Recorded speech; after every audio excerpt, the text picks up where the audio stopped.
வடசென்னை பகுதிகளான ராயபுரம், திருவொற்றியூர், மணலி உள்ளிட்ட இடங்களில் 6வது நாளாக இன்றும் அதிகாலையில் கடுமையான பனிமூட்டம் நிலவுகிறது. இதனால் வாகன ஓட்டிகள் சிரமத்திற்கு ஆளாகியுள்ளனர். இது தொடர்பான விவரங்களுடன் செய்தியாளர் அசோக் இணைந்திருக்கிறார். அசோக், வாகன ஓட்டிகள் எந்த அளவுக்கு சிரமத்தை சந்திக்கிறார்கள்? பனி எவ்வளவு நேரம் நீடிக்கிறது? லவனி, அதாவது தற்போது அந்த காட்சிகள் பாத்தீங்கன்னா சில நிமிடம் முன்பு எடுக்கப்பட்ட அந்த காட்சிகள். அதே போல இந்த பகுதியில் தான் பெரும்பாலும் இந்த மீனவர்கள் அதிகாலை 2 அல்லது 3 மணிக்கே அவர்கள் தொழிலுக்காக செல்வார்கள். அந்த வழக்கமாக 2-3 மணிக்கு செல்லும்போது தற்போது அந்த பனிமூட்டம் அதிகமாக காணப்படுது. அதே வாகன ஓட்டிகள் பாத்தீங்கன்னா அந்த முகப்புகளுக்கு எரியவிட்டே என்று செல்கின்றன. பெரும்பாலும் இந்த பனி காரணமாக இந்த வியாபாரிகள் பெருமளவு பாதிக்கப்பட்டிருக்கு. தொடர்ந்து 6வது நாட்களாக இந்த பனிமூட்டம் காணப்படுகிறது.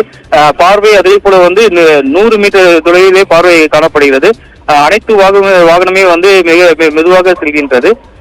பெரும்பாலும் இந்த பகுதியில் வழக்கமாக சாலையில் விரைவு சாலை என்பதால் அதிவேகமாக செல்லக்கூடிய வாகனம் அனைத்துமே மெதுவாக செல்லக்கூடிய அந்த காட்சிகள் நம்மால் பார்க்க முடிகிறது. தொடர்ச்சியாக வியாபாரிகள் அனைவரும் இந்த கடும் பனிப்பொழிவால் சிரமத்துக்கு ஆளாகியுள்ளனர்.